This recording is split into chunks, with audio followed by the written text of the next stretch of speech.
hear me alright? So this is the new GeoSpring GE hybrid water heater. Basically what you have here is a heat pump water heater. From here below, it's still your standard water heater. You still have your elements here, which are 4,500 watt elements, 4,500 watt elements. But what people are used to is actually, these running all the time, is costing about $520 on average every single year.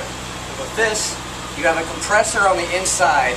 It's only using 700 watts, and that's running maybe 80% of the time, and this will only work as a backup.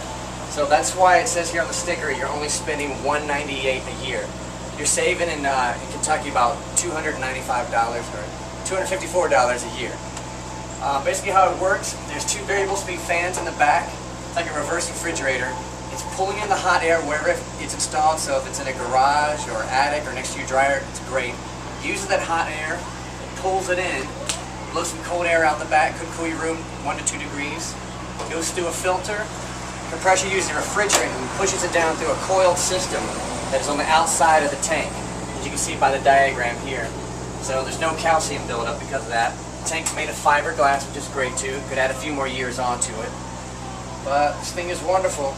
It's, you change the modes in here to make it more energy efficient depending on how many people live in the house. You just change it by using the energy menu here. You can put it into the E-heat mode. E-heat is telling the machine that you only want the heat pump to work. That's much more energy efficient. That's usually for a household of 1 or 2. When they install it, they put it into hybrid, and that's hybrid is where it's switching from one to the other. If you know you got extra family or friends coming over that are going to use all your hot water, you get high demand ahead of time. So this will come on sooner, keep your water warmer longer.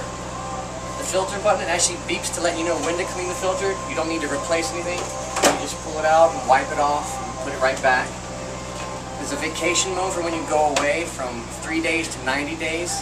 When you're gone, the temperature setting drops down to 50 degrees. That way nothing breaks during the winter. And then the day before you come back, it knows to start warming up. And as soon as you get in the door, you've got hot water ready to do laundry, take a shower, whatever you feel like. That's it. This will come in handy in the next couple of years. It's going to attach to a box that your utility company is going to provide to you. It'll sit on top or attached to the side. It's going to keep you aware of how much you're spending per kilowatt hour. Space requirements, you need 7 inches to go around it, 75 inches from the ground to the top.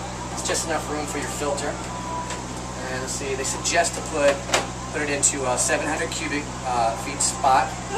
If you have to put it in a smaller space, you just have louver doors just so it can breathe. Standard 220, 30 amp. You still have to have a place. Drains about 1 to 2 quarts of water a day, depending on how humid it is.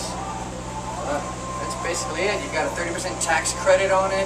There's some rebates that are available. It's pretty much pays for itself in a few years, depending on which state you're in.